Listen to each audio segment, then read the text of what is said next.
So చూసారు కదా, మనం ఇంట్లోనే అమ్మవారికి కుంకుమార్చన చేసుకుంటాం కదా. కుంకుమార్చన చేసుకునే విధమైన కుంకుమ పవిత్రంగా మనం ఇంట్లోనే ఏ కెమికల్స్ లేకుండా చేసుకునే కుంకుమ అనమాట. ఇప్పుడు మీ ముందే నేను ఏమేమి వేసానో ఎలా చేసినా చూసారు కదా.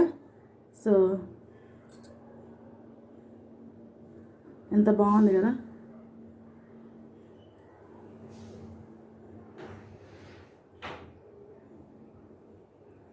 చాలా బాగుంది కలర్. సో అమ్మవారికి మనము పవిత్రంగా మనము కుంకుమార్చన చేసుకొని శ్రావణ మాసంలో ఇట్లా మనం కొంతమంది అయితే డైలీ చేసే అమ్మవారి కుంకుమార్చన, అలా కొంచెం నామాలు చదువుకునేటప్పుడు ఈ కుంకుమ వేస్తే అసలు ఇంట్లో చేసుకున్నారు కాబట్టి మనం స్వచ్ఛంగా చేసుకున్నారు కాబట్టి ఎంత మనకు కూడా తృప్తి కలుగుతుంది. సో చూసారు కదా, మీరు కూడా ఇంట్లోనే ట్రై చేయండి. Thank you all. అండ్ చెప్పాను కదా, ఇది జస్ట్ మన ఇంట్లో ఉన్న ఐటమ్స్తోనే జస్ట్ పటిక అండ్ పసుపు, కొంచెం ఒక నిమ్మకాయ, అండ్ మనకి సువాసన కోసం మన అమ్మవారికి ఇష్టం కాబట్టి సెంట్ ఒక 4 డ్రాప్స్ అండ్ కొంచెం నెయ్యి వేసాను నేను.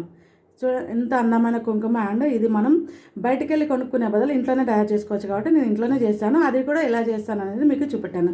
Thank you. So please do subscribe my channel. Thank you all. అమ్మ